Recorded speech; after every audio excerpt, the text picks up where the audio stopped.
is Audible.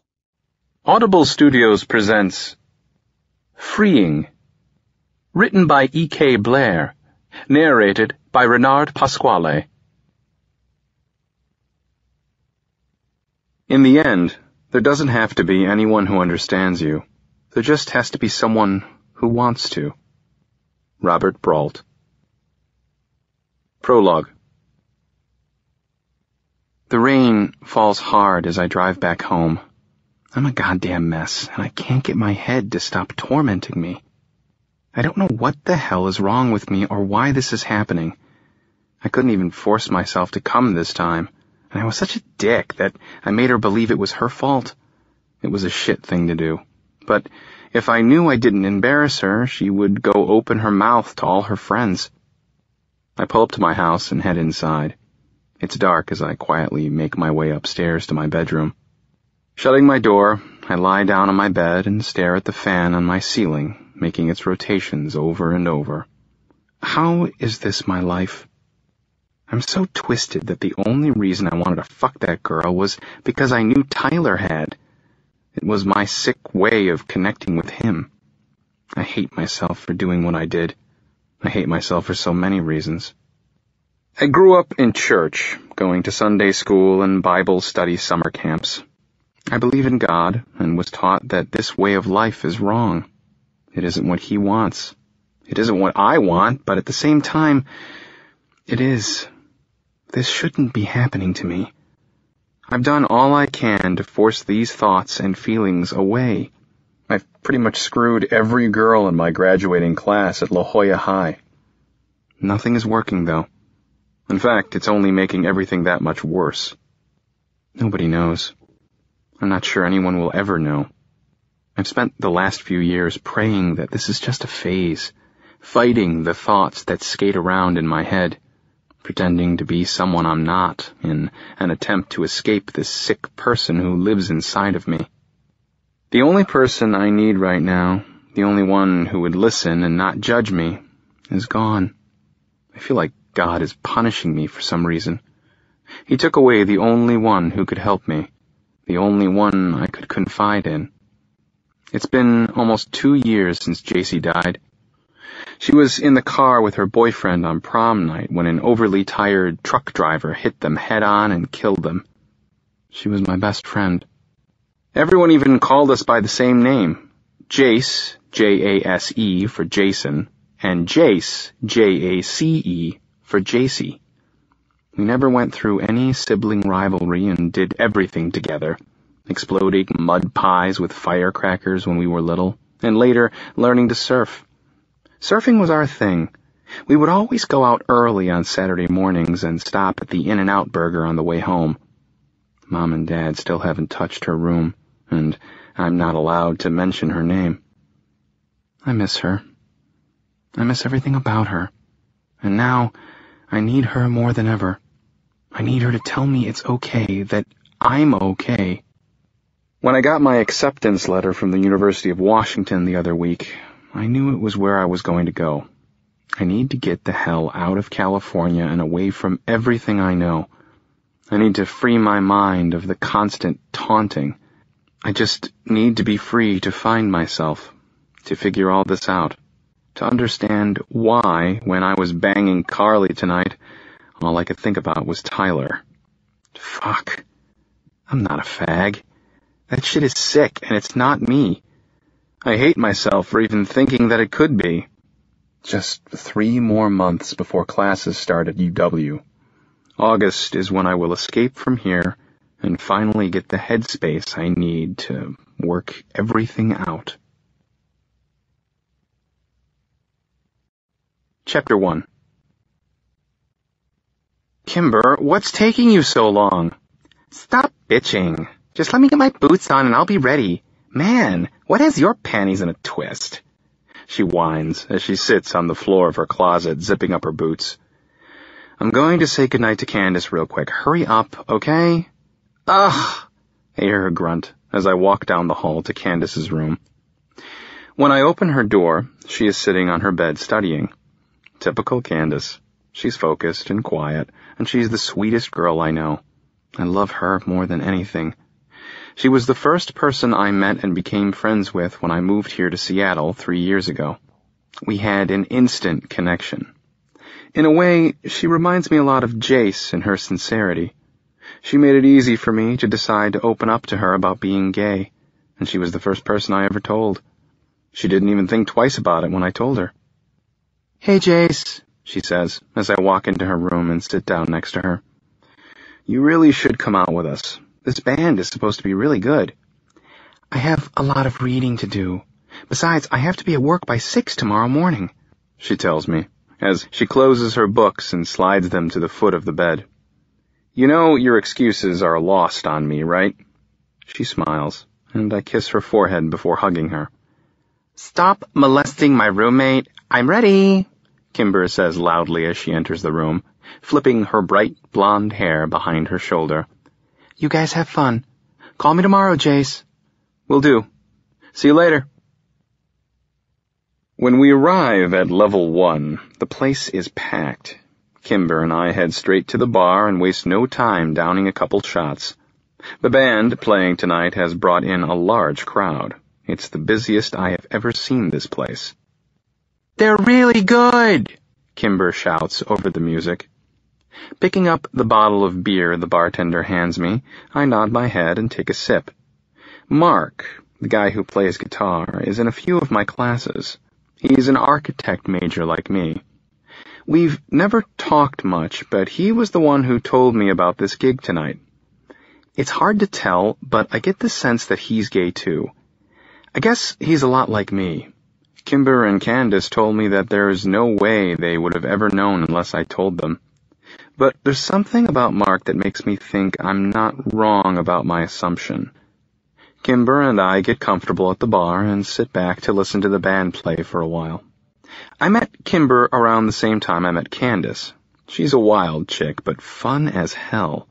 I tend to go out more with Kimber, although we aren't as close as I am with Candace. I don't think many people have the connection that Candace and I have. After a couple beers and a round of pool, we find ourselves back at the bar as the band takes a short break. "Jace, man, you made it," I hear from behind me. Setting my beer down, I turn, and Mark has sidled up next to me. "Yeah, I've been here before. Never knew you played here." He nods at the bartender and then looks back at me. "Dude, we play everywhere we can get a decent gig. We've been here before, just not a lot." The bartender hands him a bottle of beer, and I catch myself staring as he takes a long swig.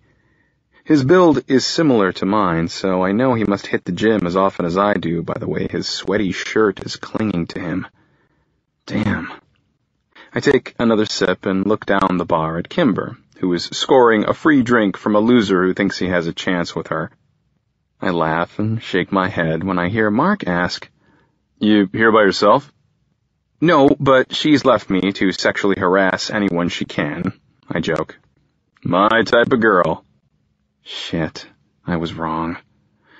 After taking another gulp of his beer, he sets his bottle down and cocks his head before saying, "If I was into girls." "No?" I ask for clarification.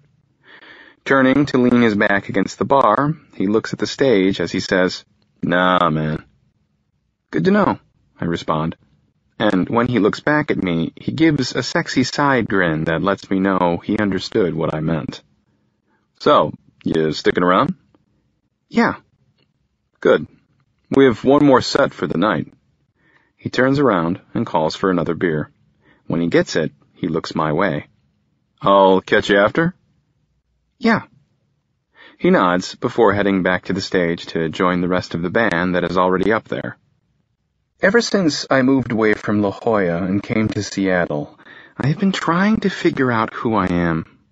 I was really confused before coming here. But after seeing the reaction from telling Candace and then Kimber, which was hardly even a reaction at all, I felt a huge boulder being lifted off my shoulders. Candace encouraged me to be myself and not hide while I was here. No one knew me, and it was a fresh start. Putting myself out there was difficult at first. I didn't know what the hell I was doing and always felt awkward. But I figure that is how most people are when they start dating. even straight people. Even though I screwed around a lot in high school, it was never what I really wanted. I barely felt anything other than disgusted. I think I was more disgusted with myself for using all those girls. Now that I'm here, I have been more comfortable with myself. The misery that I used to feel back home isn't so mind-consuming. I've casually been with a lot of guys, but haven't found myself in any serious relationship yet.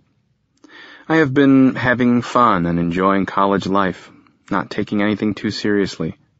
But watching Mark on stage with his guitar slung low on his body, working the fretboard, I wonder what it is about him that makes me want to keep my eyes fixed on him.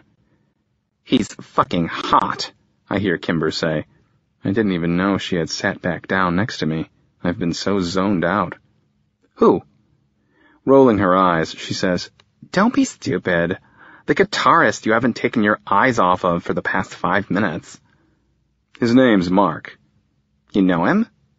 "We have classes together," I say, as I turn my attention back to him. "Gay?" "Uh-huh." "Well, that sucks," she pouts, and I have to laugh at her. "Only for you," I playfully tease. She nods her head as she continues to listen to the song they're playing. They have a unique alternative sound and can clearly draw in a crowd. As they finish the song, Kimber turns to me while asking, "How much longer do you want to stay?" "A while. I told Mark I'd stay to the end of their set." "Why?"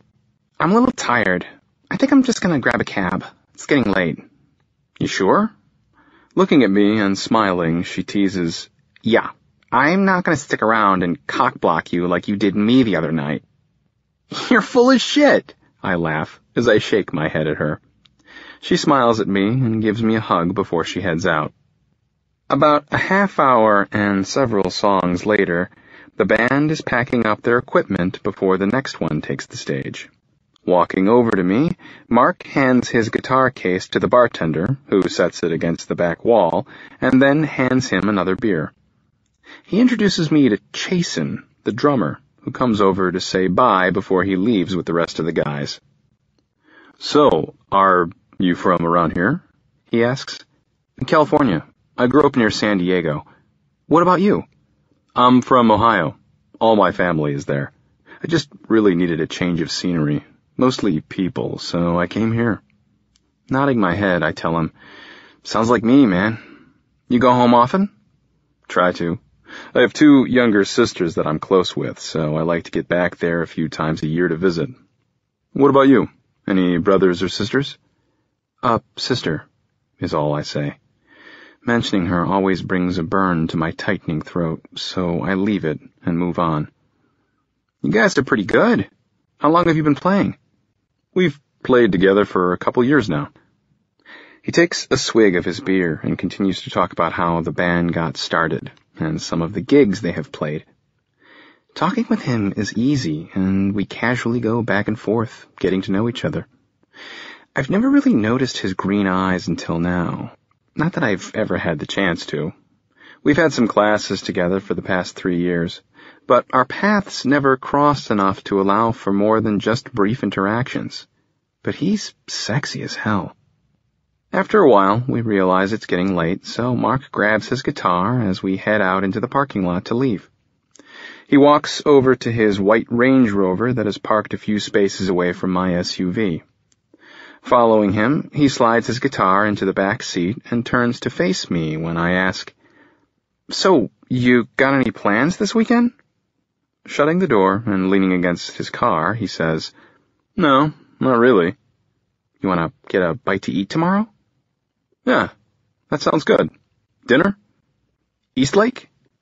I see a hint of a smirk when he says, "Sure." God, I want to kiss him, but for some reason I'm hesitant, so I don't. We exchange numbers and say goodnight before I turn to my car. When I hop in and turn the key, a pang of anticipation hits me, and I wonder what's different about this guy that is sparking this eagerness in me. Chapter 2. "So, who's this guy you're going out with tonight?" I ask Candace as she flops down on the couch next to me. Caleb, he used to work at the coffee shop a while ago. We ran into each other the other day. She tilts her head at me and asks, What? Candace is a serial dater. One date, then she is done. She's always been closed off with guys and never really cares enough to get to know them.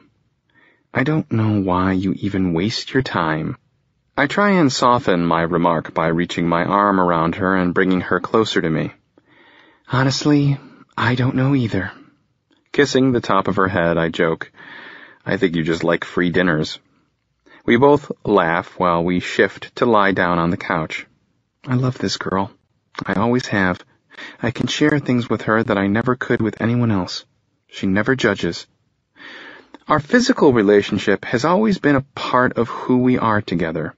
We often sleep in the same bed, and I honestly think I give her something she has always lacked in her life. Affection. I've never met her parents, but from what she has told me, they are pretentious assholes and have always treated her like shit. Although she dates a lot, I know I'm the only man in her life that she allows this affection from. What do you have going on tonight? She mumbles, with her head on my chest. I've got a date myself. Really? With who? This guy named Mark. We've had a few classes together. He plays guitar in the band that Kimber and I went to go see last night. That's hot, she says with a giggle. I know. Just like Candace, I'm a serial dater too. Hookups are kinda my thing. I've never even brought a guy around Candace. It's one thing for her to know I'm gay, but I feel weird having her see me that way. I know this is who I am, but in a way, I still don't think I've completely accepted it. So, what are you guys doing? Just grabbing a bite at Eastlake, I say. Shifting herself tightly against me, she laughs a little when she says, So, tell me how hot he is. Hot enough that you'd take a second date with him if he were straight. I turn into her before saying, Now shut up, and let's take a quick nap before you have to go. Fine, she whines, and I lean down to give her a quick kiss on the head.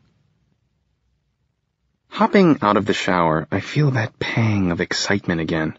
I sling my towel around my waist and head into the kitchen to get a beer to try and settle what's going on inside of me. I throw a little gel into my hair and grab a pair of jeans and an old UW t-shirt. I down the rest of my beer, take my keys, and head out towards the elevator. I shoot Candace a quick text. Call me when you get home tonight. It doesn't take her long to reply. Okay, have fun. I love you. Love you too. On the drive to the restaurant, I can't get the images of Mark last night out of my head. Normally, I would have gone in for a kiss, but something about him made me nervous. I try not to think about it too much when I walk in and spot Mark already sitting at a table. I make my way over and take a seat. Hey, been here long? I say. Nah, just got here. I ordered a couple beers. Thanks. God, he looks good in an old, worn Mudhoney shirt that fits snug across his chest. So, what did you do today? Not much, man.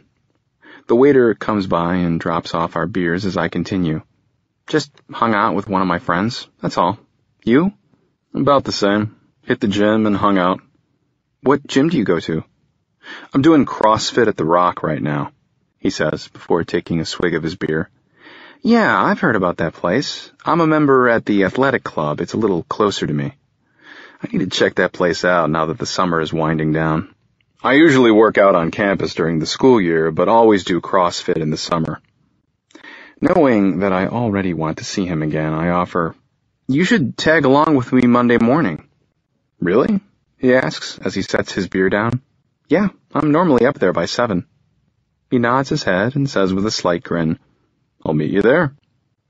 Conversation with him is comfortable as we continue to talk about school and what our plans are after we graduate this year. I never really care to chat too much with the guys I see, but Mark is pretty cool. Did you have a busy summer? I ask, as the waiter drops off our food. Not too bad. We've been playing a lot more gigs, so it keeps me busy. What about you? Setting my beer down, I say, I pretty much hung low. Took some day trips down to Westport to do some surfing. How long have you surfed? My whole life. I grew up next to the beach, so it has always been a part of me. I don't do much of it anymore, though, since it takes almost 3 hours to get a decent spot to paddle out. I tell him, and then ask, You ever been? Surfing? No. He laughs. I'm from Ohio, remember? The only thing we do in the water is sail and fish. He has a beautiful smile, and I can't help the one that crosses my face when he looks the way he does right now. Well, maybe one day I'll get you on a board. Don't get your hopes up, he chuckles. We eat a long dinner and take our time getting to know each other. After paying the tab, we walk out into the misty night, and I follow Mark to his car. Before he opens his door, he turns around and says, So, I guess I'll see you Monday. Yeah, I respond, as I step closer to him and brace my hand on the car next to his shoulder. I wanted to kiss him last night, but fuck if I don't feel those same nerves again right now. Nerves I never feel when I'm with a guy. Shoving them down, I lean in, and I'm relieved when Mark wraps his hand around my neck and pulls me into him, pressing his lips against mine. We stand there in the light rain and kiss. All the while, the anxiety that rushes through me has me on edge. He crushes his mouth against mine, and I thrust my tongue past his lips and slide it against his. My body is pressed firmly against him, and I'm getting myself too worked up, so I pull back. Not releasing his grip on my neck, I stare at him, and he gives me a slight grin when he brings me back to him and kisses me again, this time soft. Our lips just rest on each other for a moment before he drags his off of mine. See you Monday, he says in a low voice. Stepping back, I nod and respond, I'll call you. He smiles and then turns as he opens his door and hops into his SUV. The intensity that's rolling through my body makes me want to drive straight to his house and continue what we just started here in this parking lot. I get in my car and am knocked out of my indecent thoughts when I hear my phone chime. I take it out of my pocket and read a text from Candace. Just got home. How was your date? Usually I tell her about my dates, but there's never been much to say because I haven't ever clicked with anyone before. But this is different, and I'm nervous to tell her. I wish that I wasn't, but I am, and I'm not entirely sure why. Good. Heading home now. That's all I get? No dirty details? Wink, smiley face. Nothing to tell. We ate, we kissed. What are your dirty details? I laugh as I hit send because Candace never has dirty details. She's pretty straight-laced, but I love to tease her nonetheless. Went to the bar Method. It was weird. He tried kissing me, but I dodged it. Awkward. Poor guy. Whatever. I'm going to bed. Night, sweetie. Driving home, my mind starts to consume itself with Mark again, and for the first time, I think that maybe I could give this a chance. Maybe it's time. Maybe.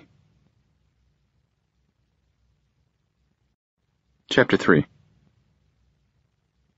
After lifting weights for the past hour with Mark, I desperately need a cold shower, but instead, he suggested a run, and I somehow agreed.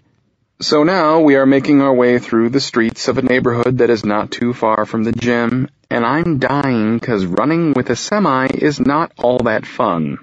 God, I have to get these thoughts out of my head and fast. So, you plan on going back to Ohio after you graduate? I ask, trying to refocus my thoughts on something else beside his cut body that's covered in sweat. I don't think so. I really love it here, although I miss my family like crazy.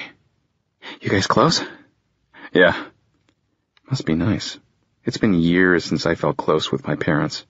Ever since Jace died, they just avoid me. Back when I was in high school, it was as if I was no longer their son, but some dude that just occupied a room in their home. We barely even speak now. What about you? You close with your family? he asks, as we turn onto another street that happens to have an incline so steep, I swear to God, if I didn't have decent traction on my shoes, I would slide down it. Huffing out a short breath, I tell him way too honestly, "No, we hardly ever talk." "Why's that?" I take a second to gather my thoughts because I immediately want to tell him the truth. I'm not sure why, since the only person I have spoken to about my sister is Candace. She had already told me how demeaning her parents are and how it was hard for her growing up in a house with them. So when I finally opened up to her, I knew she would be able to relate to me.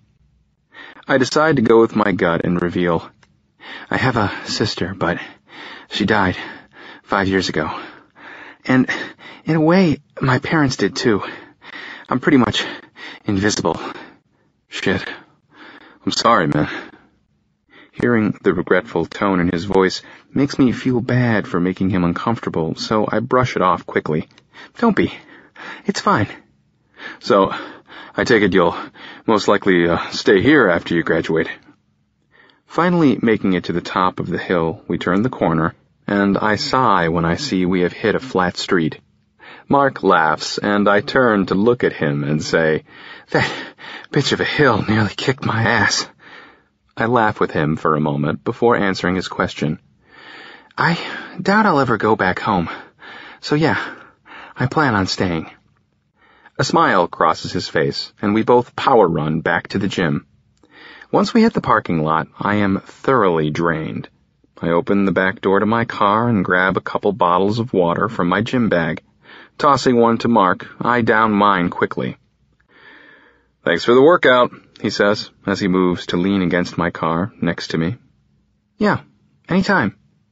"So, hey, I'm gonna be up on campus later this week.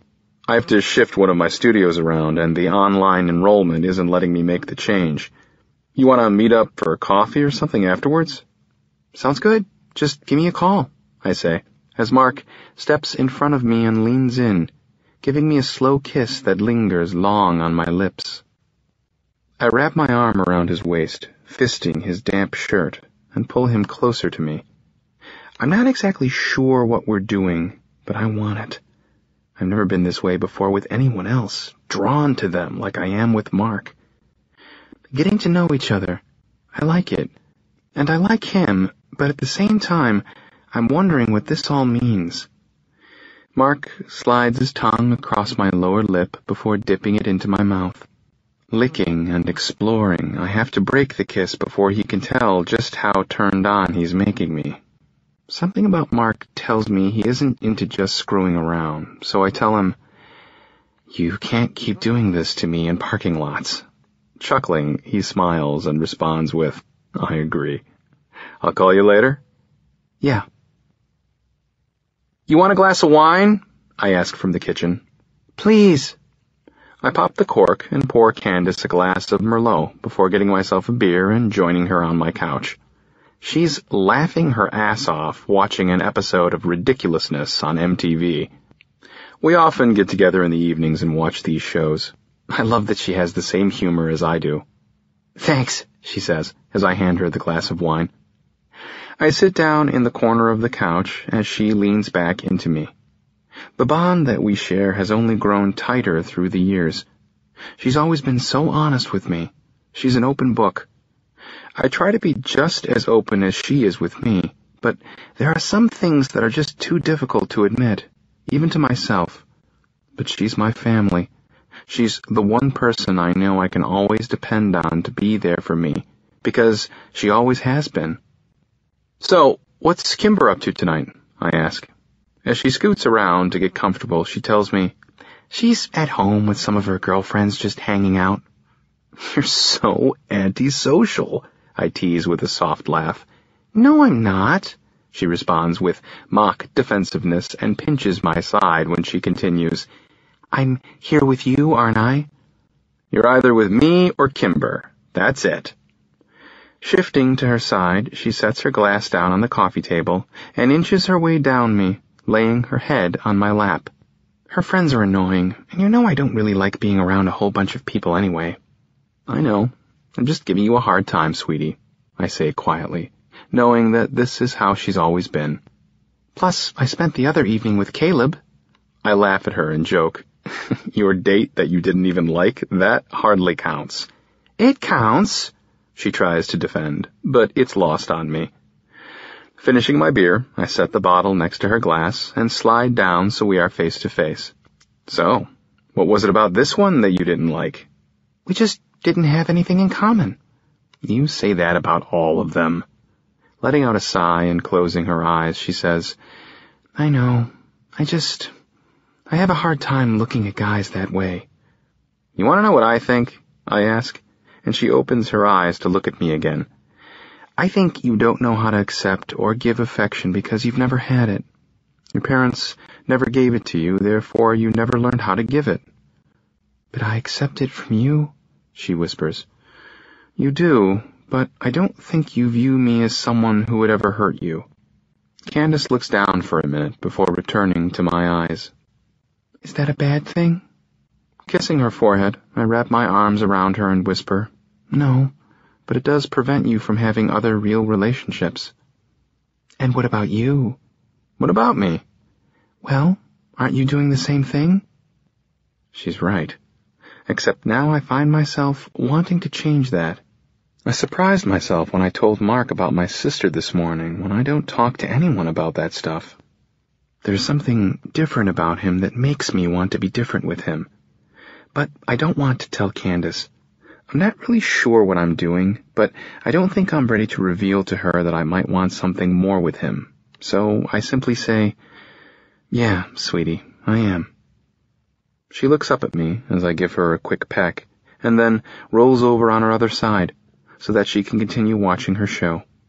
I lie behind her, combing her long, thick brown hair with my fingers, as thoughts of Mark start to flood my mind. Chapter 4. Jace, are you coming out with me tonight? Looking up at Kimber, who is standing in Candace's doorway, I say, I don't think so. Are you serious? Why the hell not? She barks, as she sits down next to me while I lie on Candace's bed. Propping my hands behind my head, I tell her, I'm supposed to be meeting a friend later. What friend? Candace asks as she walks out of her bathroom. She makes her way over to her dance bag and takes out her ballet shoes to start powdering them. So I've been watching you do this routine with those damn shoes for years and have never had a clue why you douse those things in powder. She looks up at me and says, Because your feet sweat when you dance and the powder absorbs it. It also keeps the shoes from smelling like crap. Ah, don't change the subject on me. Who are you seeing tonight? Mark. You're going out with him again? Candace asks in surprise, and then Kimber pipes up and adds, That guy from the other night? Looking between the both of them, I answer, Yes and yes. You're such a slut. I just laugh at Kimber. I didn't know you were seeing him, Candace says, as she stands up and starts walking into her closet. I'm not seeing him, we're just hanging out, that's all. But I know that's really not all. It's not like we're dating or anything, we are in fact just hanging out, but a part of me really does want more. Kimber jabs me in my ribs. Fine, ditch me for ass. Laughing at her, I tease, Has anyone ever told you how delicate your mouth is? Hopping off the bed, she kisses the air while flipping me off. When she walks out of the room, I continue to laugh at her crudeness as I hear her call from down the hall, Text me later, bitch. Walking out of the closet, Candace strips out of her sweaty dance clothes and throws on a pair of shorts and a t-shirt. She turns to me and lies down beside me. I wrap my arms around her when she softly questions, Do you like him? We're just grabbing coffee, that's all. A few moments later, I feel my phone vibrate in my back pocket. Candace giggles and she reaches under me to retrieve it. When she hands it to me, I swipe the screen to see the missed text from Mark. I gotta run. He's leaving campus now. Okay. You want to spend the night here tonight? Yeah, I'll text you when I'm on my way, I say, as I get off the bed. I lean back down and kiss her cheek before I leave. Walking into Cafe Allegro, I see Mark standing at the counter, chatting with one of the staff. I step up next to him, and he says, "Oh, hey, Jace, this is Nathaniel." I nod my head, and Nathaniel reaches over the counter to shake my hand. He's an older guy with a bit of a gnarly look about him. "Nice to meet you," I say.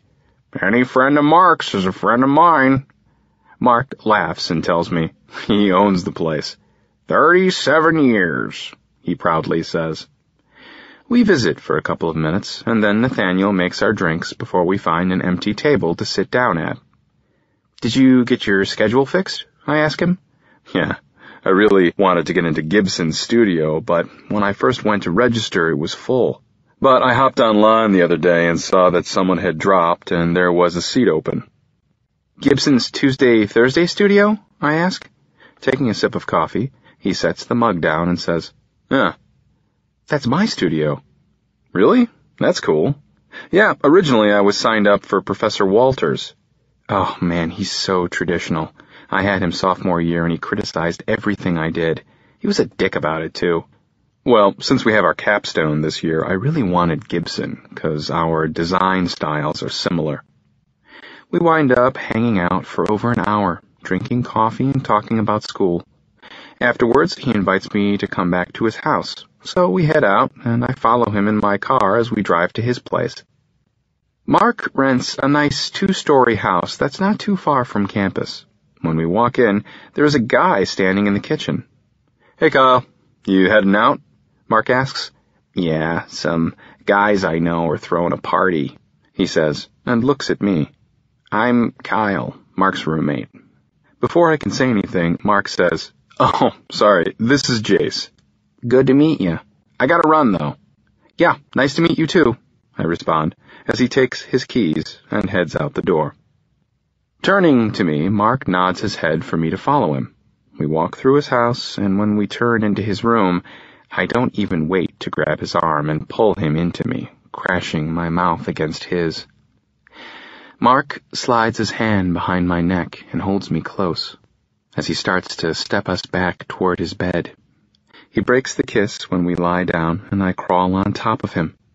Lowering my head, I take my time when I kiss him again. He rakes his fingers through the hair on the back of my head. Pushing my tongue past his lips, I slide it against his, tasting him, before pulling back and gently biting his bottom lip. His touch is hot when he runs his hand up under my shirt, and my abs tighten at the excitement of being with him in this way. I lower my mouth to his neck and drag my kisses up, kissing him behind his ear. When his hand grazes over my chest, I sit back on my knees and reach over my head, tugging my shirt off. Mark sits up, removing his shirt as well. He looks so goddamn hot staring up at me. His chest is defined, and his abs are sculpted with deep cuts. I begin to swell up and grow hard as I watch him beneath me. Wrapping his arms around me, he brings me back down, and I try to relieve a little of my ache as I grind my hips into him. I can feel that he is just as hard as I am, which does nothing but turn me on even more. Our breathing is labored, and I want him so bad right now. Sliding my hand down his stomach, feeling each groove of his muscles, I don't stop when I hit his pants. Resting my forehead against his, I slip my hand under his waistband and grip him tightly in my hand. Mark lets out a low growl at my touch, and I push myself into him again, needing more relief. Before I can move my hand, he grips my wrist and says, "Wait." I pull my head back and take my hand off of him. "What's wrong?" I pant.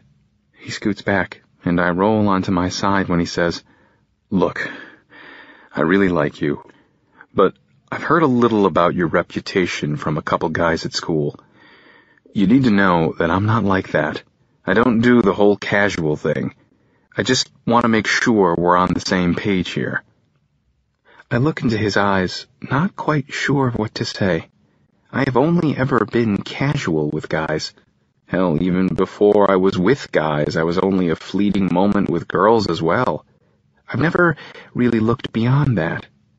I go ahead and admit I like you a lot, but I'm not sure I'm on the same page as him.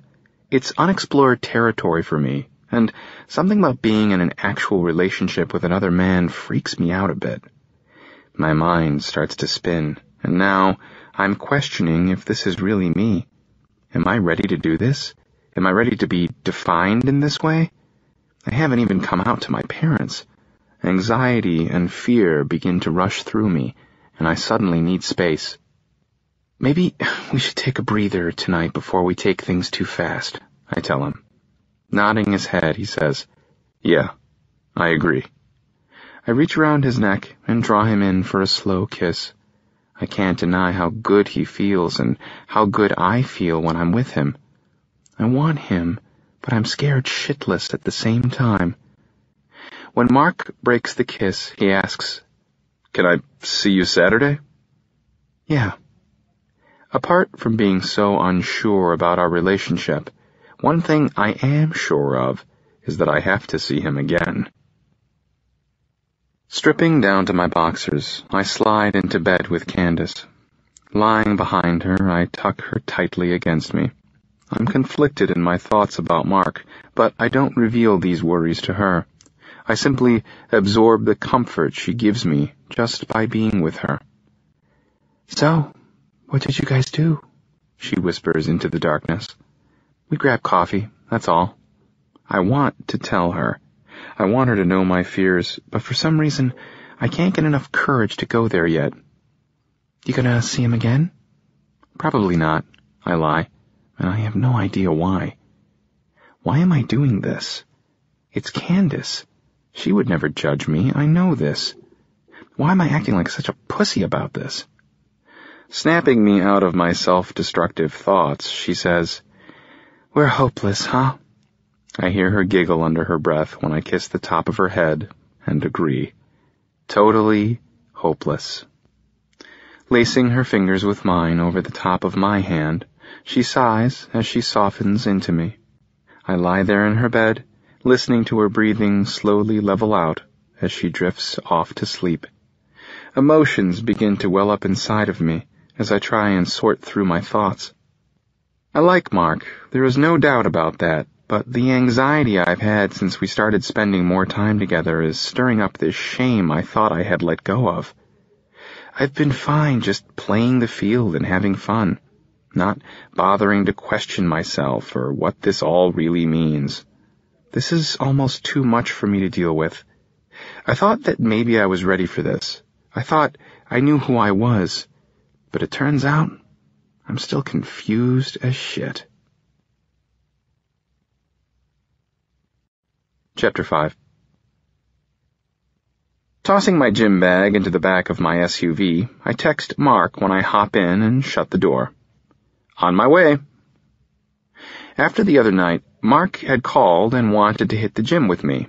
I probably shouldn't have agreed. I know he wants something more than what I think I'm able to give him, what I know I'm not able to give him. But I can't help the feelings that overwhelm me every time I talk to him, or hell, even think about him. So when he called and suggested getting together, I couldn't say no. "Hey, I'm running late. Meet me at my house and we can ride together. Kyle is home." "Okay, see you in a bit." When I arrive at Mark's house, Kyle answers the door and lets me in. "Hey, man, Mark just called and said he was on his way." "Oh, okay," I say, as I follow him into the living room. "What are you up to today?" "Nothing really, just hanging out, watching TV," he says, as he picks up his beer from the coffee table and sits back on the couch. I sit down next to him as he starts flipping through the channels and asks, "What are you guys going to go do?" "Gonna hit the gym for a couple hours."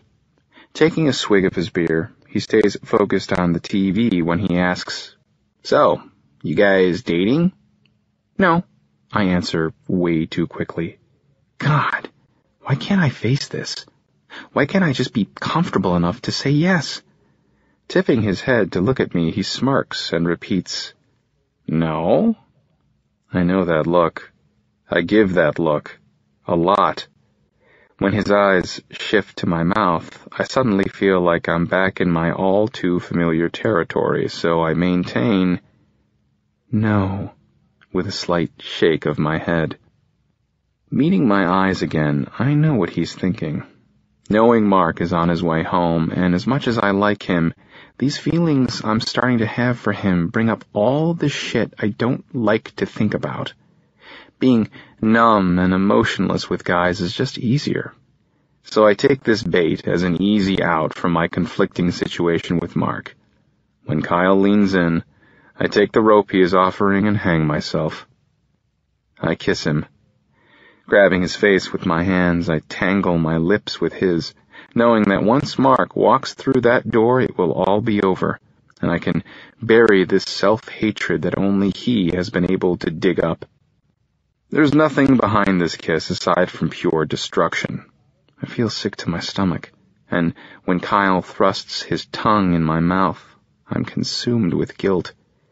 But I don't stop. Instead, I push him down and hover over him. He's running his hands up my shirt, and I don't stop kissing him when I hear the door open. My stomach sinks when Mark's voice pulls Kyle away from me. "What the fuck are you doing?" "Shit, man," Kyle says as he jumps off the couch. I know what I've done, and really, there is nothing I can say. So I don't speak. I get off the couch and walk to the kitchen to get my car keys. "You're not gonna say anything?" Mark questions as I walk past him. He's visibly pissed, just as I expected. He isn't like me, I know that. Grabbing my keys, I walk to the door as he persists, "Jace, what the hell, man?" I can't fucking look at him. I feel like complete ass for what I just did, but I'm a coward. He doesn't deserve it. He deserves better off without me anyway, so I leave. I walk out the door and straight to my car without ever looking back at him. I hate myself for this. All that anguish I've been hiding so well finally surfaces and I fucking lose it. The tears that are blurring my eyes spill over, and I slam my fists into the steering wheel as I speed back to my apartment. I can't even begin to sort my thoughts out. Hopeless. Candace said it the other night, and I couldn't agree more right now. Why can't this be easy? Why do I have to be this way? I can't stand this shit. I hate that I just hurt Mark. The first guy, the only guy, that I've ever had real feelings for, and I destroyed it before I gave it a chance. What the hell is wrong with me? Trying to understand why I hate myself so much is ever-consuming, and I honestly don't think I am strong enough to handle the reality of it, so I let the animosity eat at my flesh, right down to the bones. When I walk into my apartment, I get a beer and go lie down in my bed. My phone chimes, and I'm scared to look at the text message that I'm sure is from Mark. Reaching over, I pick it up and swipe the screen. I sigh in relief when I see it's from Candace. "Getting off work soon. Can I stop by later?" Feeling like a total dick, I don't want to see anyone right now. I love her, but I can't talk to her. I can barely stand being in the presence of my own thoughts. Here, I believed for the past 3 years that I've been an openly gay man, but the truth is, I'm still hiding. I didn't see it until Mark came along. He made me realize just how scared of these feelings I actually am. I don't want a relationship with him because I'm afraid that will make it too real for me. Define me. Gay, fag, queer, fuck. Am I ready for that? Is this the life that I'm meant to have? No woman, no wife? Immediately, I know that it is. I have never been attracted to women the way I have always been to men. I know I could never have those feelings for a girl. I've only ever wanted guys. It seems so easy for Mark to be who he is, as if it doesn't even faze him, doesn't even bother him. I wonder if it ever has. I pick up my beer and down it. Getting up, I walk back to the kitchen and just grab the whole pack and bring it into my bedroom. I open another bottle before finally texting Candace back. "I'm out. Maybe tomorrow?" I can't deal with this right now. I have no idea what I'm doing and feel more confused than ever. Lost. "Can I get my tab, man?" I ask as one of the bartenders passes by. Moping around my apartment after what I did to Mark this afternoon was driving me crazy, so I decided to walk to 9 Million, a local bar in my neighborhood. It's getting late, and I'm about to hit my limit with alcohol. Sitting here alone, trying to think about anything other than what a total dick I am, has proven to be harder than what I was hoping. What the hell is wrong with me? I'm sick of this self-pity, wondering why I have to deal with all of this. Why can't my life just be simple? Simple choices. Hell, who am I even kidding? I know this isn't a choice. I wish it were. None of this would even be an issue if I were just straight. Maybe I was better off just being numb, taking what I wanted from guys and not having to worry about what it all means for me. "Here you go," the bartender says, as he hands me my receipt. I don't even look at it. I just hand him my credit card and turn around in my seat. It's a busy night, and people are packed in here. Everyone seems so carefree, happy even. I'm envious of them. Before I turn back in my seat to finish off my drink, I spot familiar tattoos on arms I vaguely remember. Making his way through the crowd, I definitely recognize his face as he pins his eyes on me and approaches. What's his name? I can hardly filter through my intoxicated brain to remember who this guy is. I swallow the last of my beer when he leans onto the crowded bar top and says, "Jace, it's been a while, mate." His Australian accent is his tell, and it clicks. "Hey, Preston. I haven't seen you around lately. You just disappeared on me." I disappear on almost all the guys I hook up with, and Preston is no different. In fact, this was the very bar I met him in the night we messed around several months back. "Didn't disappear, just been busy," I respond, not really in the mood to talk. When the bartender hands me back my card, I stand up, shoving it into my pocket. "You headed out?" His accent is more than appealing. Then I remember how even more appealing it was in bed. No question, this guy is hot, with his short, messy hair, hard build, and the almost cryptic winged tattoo I know is splayed across his shoulders underneath his shirt. Needing to dull the anguish in my head, I find myself returning to my not-so-old habit. "Yeah, want to come with?" We head out into the Seattle mist and walk the couple blocks to my building, staggering as Preston drones on about whatever it is he's talking about. I can't focus because my mind is still with Mark. I need to rid the thoughts of him. They're only making me feel worse. It's not long before we step into my apartment. I toss my keys towards the coffee table with shoddy aim and hear them hit the floor as I walk to my room. Preston follows, and when I clamber into bed, I look up to see him stripping off his shirt before he climbs on top of me. I'm a fumbling mess, trying to remove my shirt, needing to move quickly in an attempt to clear my head. He doesn't seem to want to waste any time either, when he pulls my pants off and tosses them across the room. His kisses are rough and aggressive, and I find it distracting because it's such a contrast to Mark. God, stop thinking about him. Returning Preston's intensity, I flip him over, tear open a condom, and almost immediately find myself regretting this hookup when I slam myself inside of him. This used to be fun, but now it feels wrong. I grip his shoulders, and my emotions start to spin out of control until irritation pervades. Frustration takes over, and I can't do this. I don't want to do this. Quickly, I push off of him and fall on my back onto the bed. "You need to go," I pant out. "What the hell's your problem?" he snaps back, and when he does, I roll out of bed, rip off the wasted condom, and yank my boxers on. "Just get out," I throw over my shoulder as I walk out of the room and to the kitchen in search of some aspirin. I used to be able to do this no problem. pushing feelings aside and just taking the moment to be in a place of pure physical indulgence. It hits hard when realization affirms that this isn't what I want. It's him. How could I be so stupid? Weak. Why is it that Mark, in an instant, made everything I thought I knew about myself irrelevant? This is really fucked up, you know? Preston slings with ill temper as he walks into the living room, and I can't blame him. I'm an ass. I can't say anything else, so I just agree. Yeah, I know, I mumble before taking another sip of my water, back towards him. What, you can fuck me but you won't look at me? He yells, becoming more pissed. It doesn't even matter, I say, in a low, defeated voice, as I turn to face him.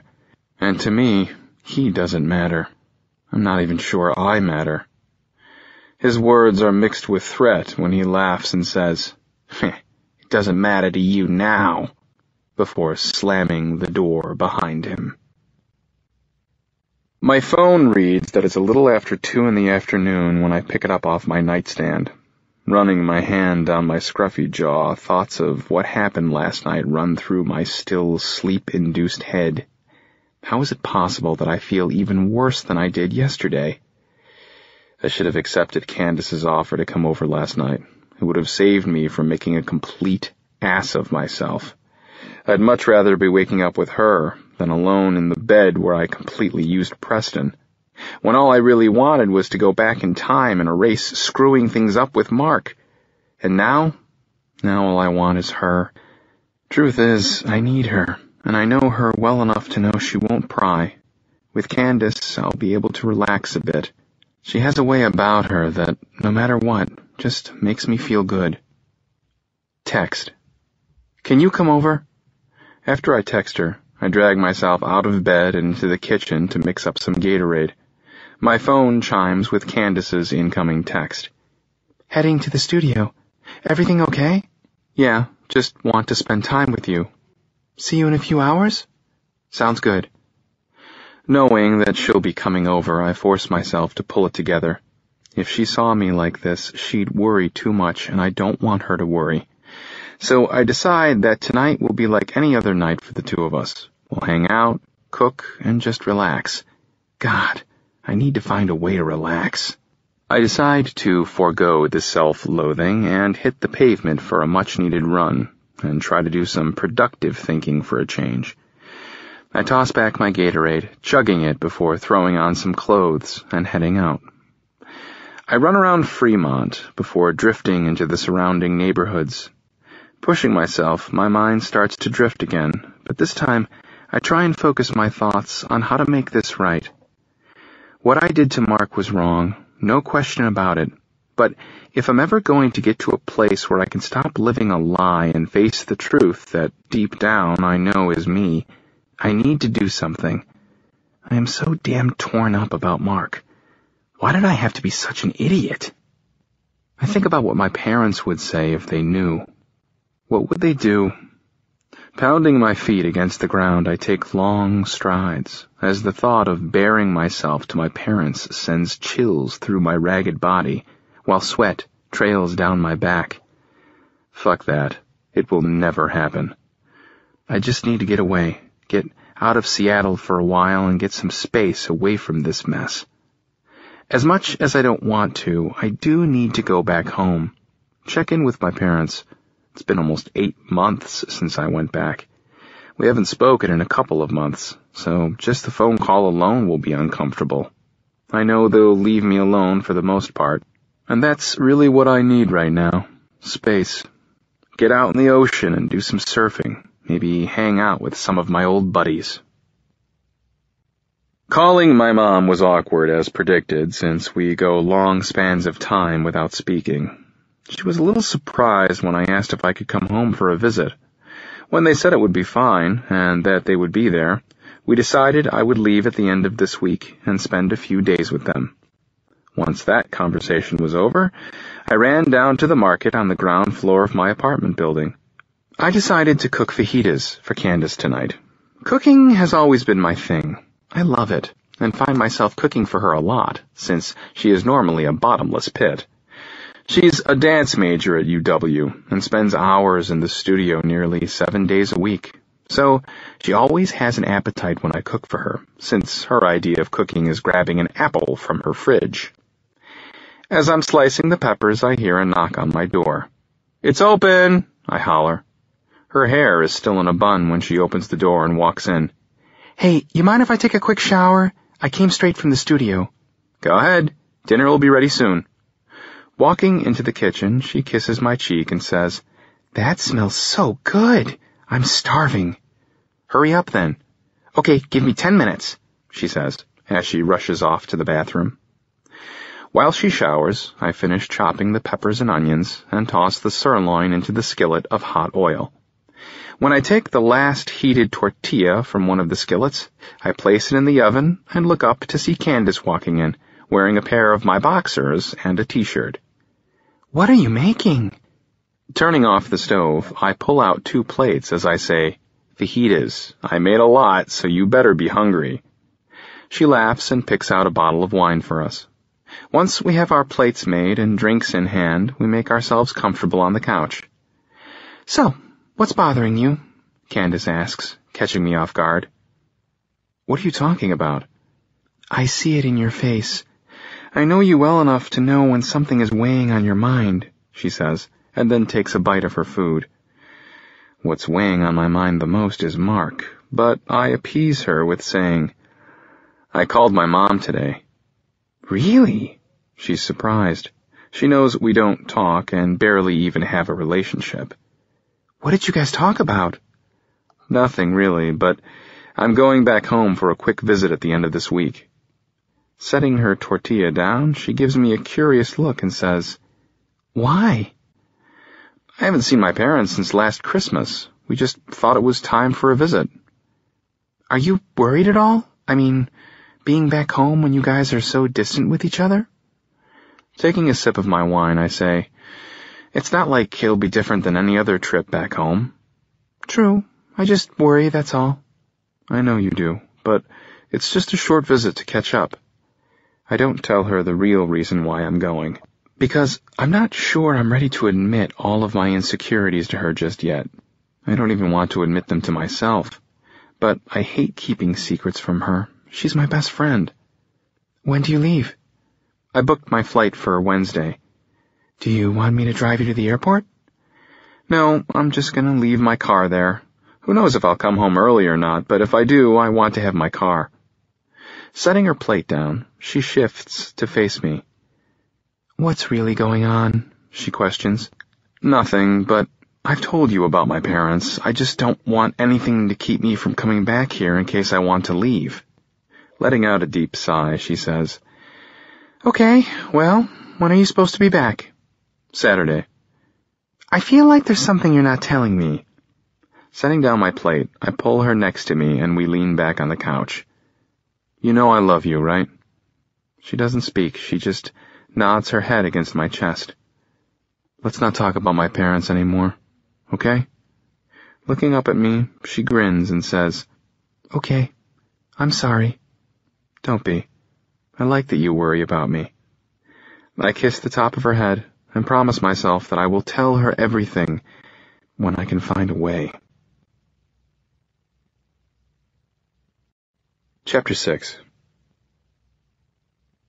The 2.5-hour flight to San Diego felt like time was standing still, but as soon as the plane landed, it suddenly felt all too short.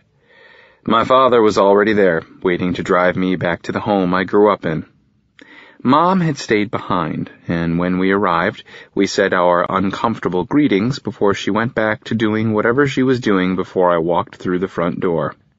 Tossing my bag in my bedroom, I take out my phone to call Candace and let her know I made it. She can't talk long, so we cut it short, and I tell her that I might be out of pocket for the next few days, so she won't worry if she doesn't hear from me. This house feels exactly the same. Nothing ever changes. It's like my parents have been put on pause ever since Jace died 5 years ago. Like suddenly the world stopped spinning. I walk down the hall to her room and open the door. Everything is still untouched. Photos still displayed on her pinboard above her desk of her and her boyfriend. She really loved him. They had both been accepted to Cal State. She was so happy that they were going together, and I was happy that she would be less than 2 hours away from me. I closed the door on those memories, head back to my room, and lie on my bed. I miss her. I miss her so damn much. I think the reason I am bonded so tightly with Candace is because she reminds me a lot of my sister. Sometimes I swear Jace gave her to me so I would always have a piece of her with me. I swallow hard and slide off the bed. I've got to get out of here for a while. Packing up my wetsuit, I head downstairs and borrow the keys to my father's truck. I load up my shortboard and head down to the beach. I need some space to clear my head. I spend most of the afternoon in the water, but La Jolla is a small town, so it isn't long before I run into some of my buddies I went to high school with. They're home from college for the summer, and I don't get home till late.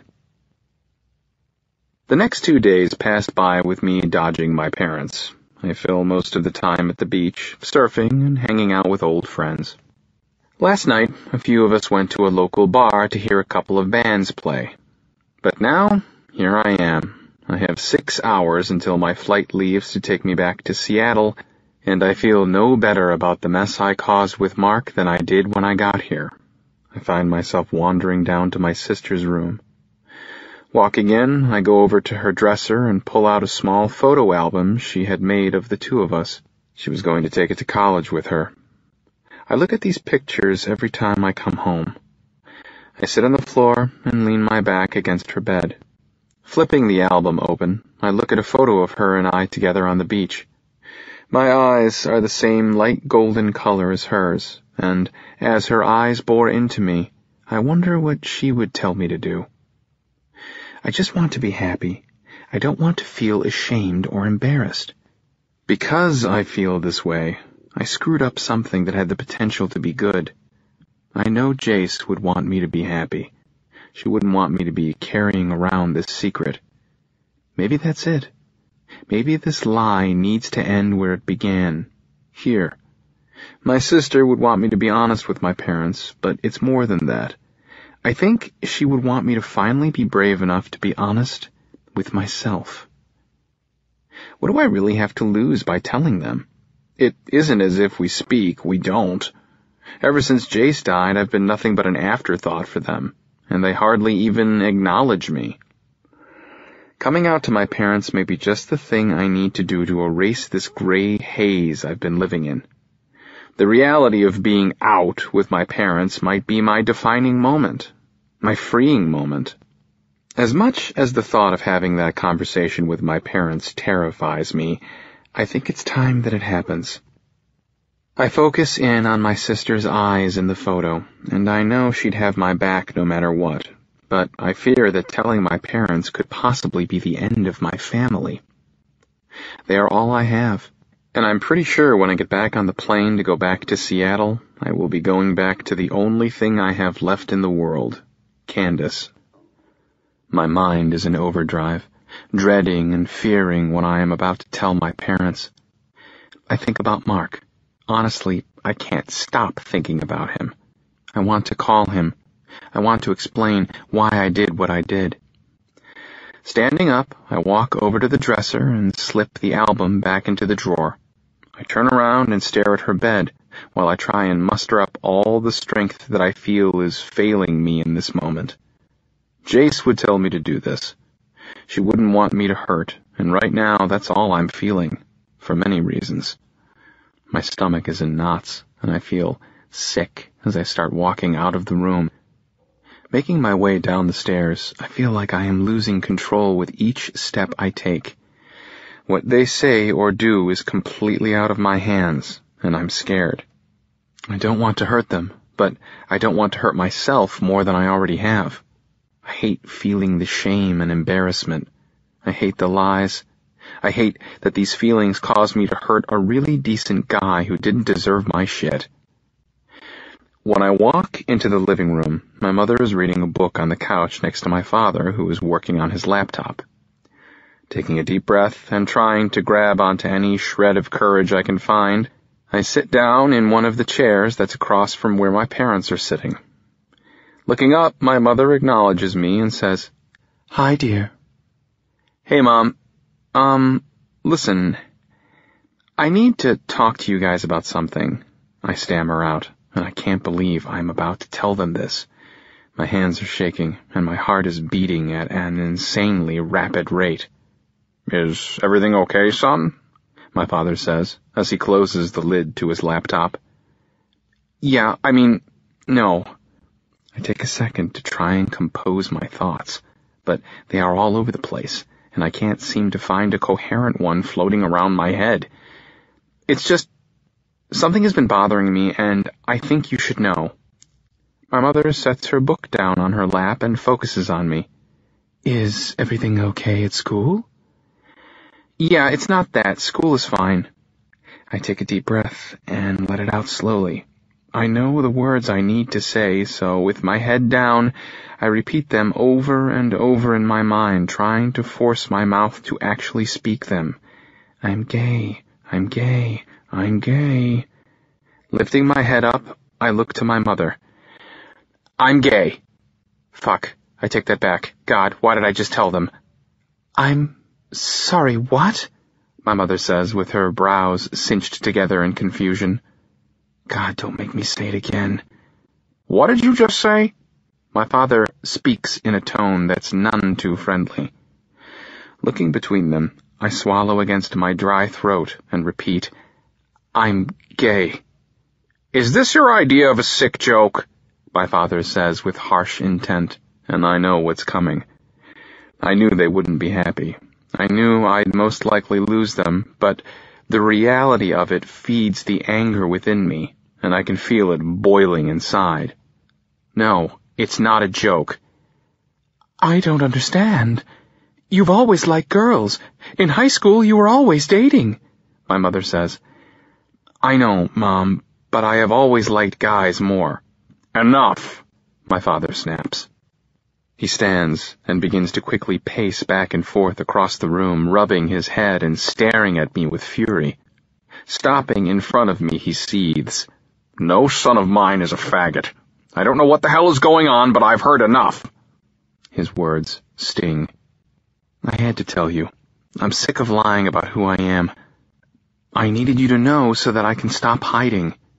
"But you haven't actually... My mother can't get her thoughts out when my dad butts in. "God, of course not, Sharon." His condescending tone is fueling me to throw it all out there. Standing up, I snap. "What? Kissed a guy? Slept with a guy? Yes." "Get out of my house," my father demands in a low, stern voice. I look to my mother, who is sitting there in shock. With her eyes fixed on me, she shakes her head and says, "Listen to your father." Tears begin to fall down her cheeks as she stands next to my dad and continues, "I thought losing your sister was bad, but you... knowing that you're going to hell, come in here and shame what's left of this family." "You need to get your things and go. Until you can sort yourself out, you're not welcome in this house. You hear me?" "I'm your son." "No, you're not. Not anymore," he asserts sternly. I don't say another word. There is nothing for me to say. Why would I want to beg these people to accept me? Why should I have to? I turn around and walk back upstairs to my room to pack my bags and call a cab. Pain rips through my chest, knowing that I've just lost the only family I have. It's another burden I'll have to carry with this life that chose me. I've always blamed the lack of love they have for me on the agony of losing their daughter. But now I know that regardless of whether Jace was dead or alive, they still wouldn't accept me for who I really am. I walk down the hall to her room and open the door. I go into her closet and take her La Jolla High cheerleading shirt she always used to wear. Closing the door, I walk over to her dresser, open the top drawer, and grab the photo album. Taking both of these items, I walk back to my room and pack them into my bag. I just can't walk away from here without taking pieces of her with me. I zip my bag and let my fears, my worries, my sadness rip out of me. I sit on the floor, against my bed, and the tears fall. I'm so fucking lost right now. I don't know what to do or where I belong. I feel like everything is crashing down on top of me, and the pain in my chest is almost unbearable. With my head in my hands, I cry. Being in this house is agonizing. What once held good memories now only holds burning ones. Knowing my cab will be here any minute, I take my bags and head downstairs. My parents are still in the living room, and they don't even look up when I walk through and make my way to the front door. It's as if I don't even exist. I'm thoroughly drained when I finally get off the plane and get to my car. As weak as it sounds, I just want to go back to the only home I know. I just want to crawl into bed with her and tell her all this shit and let it out, knowing that she loves me regardless of anything I could possibly say. I shove my luggage into the back and slide into the driver's seat. When I turn my phone on, I see I have a missed text from Candace. Heading out for a few hours. Come by later. Dying to see you. Knowing that she thought about me enough to even send this text is all I need. I breathe in a sigh of relief and head straight to her house, when I see that the text was sent a couple hours ago. Even if she isn't home yet, hopefully Kimber will be. I just need my friends right now. I stop by the liquor store first and pick up some wine before driving to their place. When I pull up, Kimber's car and Candace's little white Acura are in the driveway. I've always had a key to their house, so I don't even bother ringing the doorbell. I just unlock the door and walk right in. Hey girls, I call out, and before I can make it to the kitchen to set the wine down, Candace runs into the living room and gives me a big hug. God, this feels good. It's only been a few days, but I've missed her like hell. She looks up at me, and with a huge smile on her face, she gives me a kiss and takes the wine.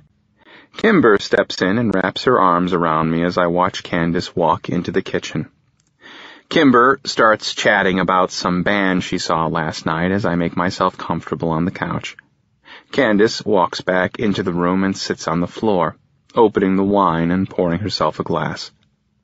Looking up at me, she hands me the bottle and asks, So, how was your trip to San Diego? Pouring my wine, I say, It was good. I hung out with friends, went out to a few bars, and saw some bands. You know, the usual visit home. I don't tell her what really happened because I want to talk to her about it in private, away from Kimber. Not that I won't tell her, but I just want to talk with Candace first. Well, we're glad you're back, Candace says with a smile, and then takes a sip of her wine. You have no idea how happy I am to be back, I say in all seriousness. Man, was it that bad, Jace? Kimber asks. It's just not home to me anymore. Plus, I missed you bitches. I laugh, in an attempt to shift my mood from its current somber one. So, what have I missed? I ask, and then down my wine faster than I should, but I'm desperate to take the edge off. Well, Candace is dating a douche from Mommy and Daddy's country club, Kimber says as she winks at Candace. I am not, she practically squeals, and I really do wonder what the hell I've missed in the past few days. Candace looks at me and explains.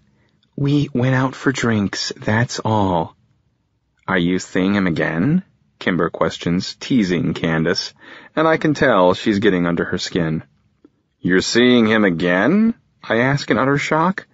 Who is she giving a second date to? Wait, who's him? Who are you seeing? No, I mean, yes. God, really, it's no big deal. Must be if he's getting a second date, I say, as I take another drink. Is that where you were earlier? On your date? Uh-huh, she nods. Where did you guys go? You never told me, Kimber asks as she folds her legs underneath her. We went to Prescriptions. Oh, I love that place, Kimber says. Anyway, new subject. What the hell are we doing this week before classes start back up? I have some serious studio time I need to put in.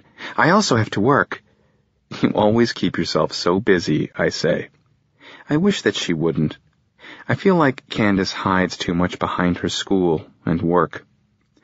We kick back for a while, and I enjoy this much-needed distraction from what happened earlier today. We talk about school and what our schedules are going to be like this next quarter. I can tell that Candace is tired, so when Kimber and I decide to turn on the TV, I tell Candace, "Come here, sweetie," as I motion for her to sit next to me. Kimber turns on some trash show, and Candace lies down with her head on my lap. I comb her hair with my fingers as I sit back, and only half pay attention to the TV.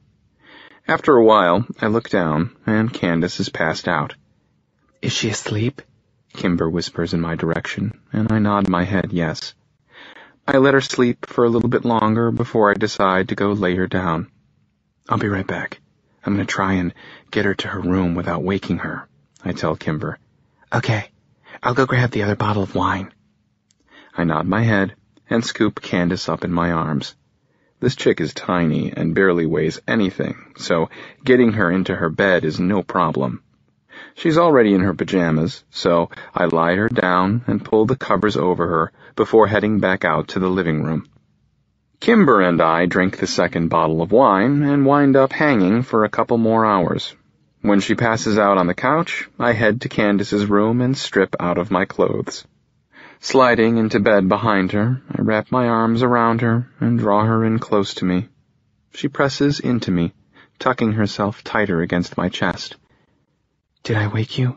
I whisper. "Yeah, but it's okay," she says softly. "What time is it?" "Around 2. You passed out, so I carried you in here and hung out with Kimber for a while longer." "Is she asleep?" "Yeah, and snoring like a beast." Candace laughs, and the sound makes me crack up as well. She rolls over and lays her head on my chest, and I band my arms tightly around her. I feel like I'm clinging to the only person I have left to depend on. "So, why did your trip really suck? I know something's bothering you," she questions, and I love that she can read me so well. I let out a deep breath and say, "I told them." Her grip on me tightens. "What did they say?" "They threw me out." When I tell her, my chest begins to ache, and each breath I take almost feels like painful stabs. I know she is crying when I feel her tears roll onto my chest. I hate that she's hurting for me, but in a way, it comforts me to know she cares so much. "I'm so sorry. Why didn't you call me?" "I don't know. I was embarrassed, I guess. I haven't told anyone what happened. I don't want the pity." "You know I don't pity you, right?" "Yeah," I whisper, then kiss the top of her head, feeling a little more free now that I've told her. I know I have a lot more to tell her, but I won't tonight. I don't want to make her more upset, and honestly, I just don't think I have it in me right now. I'm tired, and I've had way too much to drink. "I'm sad because I love you. When your heart hurts, so does mine. Your pain is my pain." Each of her words lifts more and more weight off my chest. We lie there, and I just hold her. "You know this is your home, don't you? Right here with me. Kimber and I are your home, and we don't give a shit that you like guys." I kiss the top of her head again, and she grips me even tighter. I allow her words to comfort me, the words I wish my parents would have said. The heat of my tears roll down my temples, and I try to keep my emotions under control, so she can't see how upset I really am. "Jace," she finally whispers. "Yeah, sweetie?" "I love you." "I love you too. More than anything in this world." Chapter 7. I haven't spent much time with Candace this past week.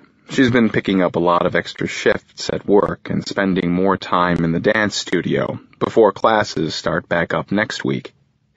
I've been dreading having to face Mark since we have a couple of classes together this quarter. I think about him a lot and feel terrible for what I did.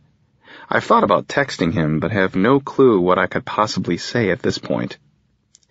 Since I came back home, I haven't spoken to my parents, so I can only assume they meant what they said. It hurts. It hurts to know that I might never see or speak to them again. I just don't understand how you can turn your back so easily on your child. It makes me think that everything with them, all of the good, was nothing but a lie. Maybe that's where I learned it from. Maybe pretending comes so easily to me because it's all my parents ever did. I don't really know what I gained from telling them. It didn't give me what I was hoping for. I'm not sure what it'll take or what I have to do to be more at peace with myself. I've been trying to keep busy so my mind doesn't wander so much. I've been spending a lot of time in the gym and running. I was shocked when Candace said she was coming out with Kimber and me tonight. She never goes out with us, but lately she's been coming out of her shell a little more. I think all the fighting with her parents has finally taken a toll on her, and she's looking for some sort of release. She even said the guy she went out with the other day is coming along. I'm not sure if she even likes him, but I'm happy she's giving it a chance. I decide to head out a little early, needing the distraction. When I arrive at Remedy, I spot some of my friends that are already here. We sit around and talk for a while, before my eyes catch Mark as he's walking in. Shit. It feels like a brick falls in the pit of my stomach. God, he looks good. And a part of me, a really big part, wants to go over and talk to him, but I'm sure I'm the last person he wants to see. Right behind Mark, Kimber and Candace walk in, and Candace can't get to me fast enough. I walk toward her and quickly grip her arm, rushing her over to the bar at the back of the club. You thirsty? She asks with sarcasm. Still freaking out, I say, Not really. I just saw Mark. When we get up to the bar, we hop onto a couple of bar stools. Isn't that the hottie you used to see that plays guitar? Exactly.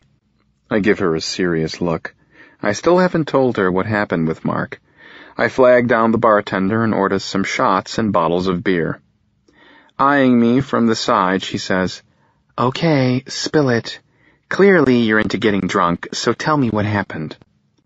When the bartender sets the drinks down in front of us, I push 2 of the shots and a beer over to her, and we both knock the tequila back quickly before I confess, he caught me kissing his roommate. She immediately starts laughing at me, not knowing how I ever felt about him, and jokes, You can be such a slut sometimes, you know? Trust me. I know, I say, and hand her the second shot. We down them, and I tell her, He was really pissed off. I actually feel like total shit about it. She lays her hand on my arm and looks at me a little concerned, but she is instantly distracted when a guy comes up from behind and pulls her into his arms. She turns around to face him. Hey, Jack. I laugh to myself when she nearly stumbles off the bar stool and into his arms. Candace never handles hard liquor too well, and it doesn't take much for her to feel the effects. She introduces us, and I give him a handshake. I continue to drink my beer as Candace and Jack talk. This guy doesn't really strike me as her type. I can't help but feel protective of her. She really doesn't have anyone in her life to care for her other than Kimber and myself. I know that Candace considers the 2 of us family, and there is no doubt that she is my family as well. When I turn back to look at her, she is rolling her eyes at something Jack just said, and I can't help but laugh at her. He leans in and whispers something in her ear, and the next thing I know, they're making their way to the dance floor. I order another drink when Kimber grabs the now empty bar stool. Are we getting drunk? Looking over at her, I wink as I take a long swig of my beer. Perfect, she says with an evil grin, and then yells at the bartender for a beer. When he slides one to her, she starts chugging the damn thing and turns around in her seat. Holy shit. What? Pointing the neck of her bottle in the direction of the dance floor, she says, Our girl is giving her date a hard-on. I turn around and spot Candace dancing with Jack. I start laughing at her because she is acting so out of character. She is always so quiet and reserved, and she is nearly making out with this dude in the middle of the club. What the hell has gotten into her lately? I asked Kimber. She said she feels like she hasn't really let loose since coming to college. I guess this is her way of having some fun. It's pretty damn amusing if you ask me. Our quiet little Candace acting like a hooker. I shake my head at Kimber. You know damn well that Candace would never do anything with that guy. When we see Jack's hands squeeze her ass, we both bust out in a fit of laughter, nearly doubling over at her crazy behavior. You sure about that? Kimber says through her giggles. I stay at the bar and continue to nurse my beer. Kimber has ditched me, and when I turn to see where she went, I spot Mark again. I watch him laughing with a group of his friends, and I wish I could be over there with him. I'm sure he hasn't seen me since I've been hiding out back here. I finally stand up and make my way over to the rest of our friends, and see that Jack is sitting alone. Where's Candace? I ask as I sit next to him. That crazy blonde girl dragged her to the bathroom. That would be Kimber. She's like a rabid squirrel on acid, I say with laughter. When Candace comes up to us, she asks Jack what he's laughing at. She squeezes herself in between the two of us, and he says, I can't even remember, now that you're here. The look on her face is priceless, and I chuckle under my breath. She has no clue how to respond when guys say sweet things to her. She always gets so embarrassed, and Jack is completely clueless. It's getting late, so Kimber and I call it a night. Candace decides to stay a little while longer with Jack, so we say our goodbyes and head out. Walking out to the parking lot, I notice Mark heading to his car. I turn to Kimber and say, Hey, I'll catch you later, okay? Yeah, have a good night, she says as she turns to her car. I'm not sure what I'm doing or what I'm going to say, but I call out, Mark! He turns around, and when he looks at me, he shakes his head and says, We've got nothing to talk about, man. Wait, just give me a second. I hate feeling like I have been for the past couple of weeks, and I figure if I can be honest with my parents, then I can be honest with him. He deserves an explanation and an apology. He leans against his car and folds his arms across his chest as I approach. Clearly, he's still pissed. But what he does to me when I'm around him is something that I can't explain. I feel it in my chest. It courses through me, and suddenly, I'm nervous. Can I just explain myself? I ask as I step in front of him. I don't really think there is anything you could say at this point. Dropping my head, I take a second before looking into his eyes, and I instantly feel the need to beg him for another chance. I'm not quite sure where this is coming from, but I take a huge leap and follow my heart. I know I'm sorry isn't enough, but I am. I really fucked up. I step to move beside him and lean up against the car next to him. Shoving my hands in my pockets, I make my confession. I was scared. When I say this, Mark finally turns his head and looks at me. I continue. I was scared because I've never done this before. I've never wanted to be around another guy the way I want to be around you. The thing is, I'm not sure what the hell I'm doing. Why couldn't you just talk to me? Because it wasn't until I met you that I realized I was terrified to admit that I'm gay.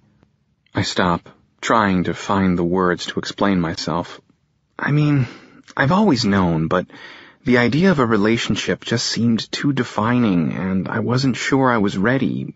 A part of me is still really uncomfortable with this, I admit. So, what does that have to do with you making out with Kyle?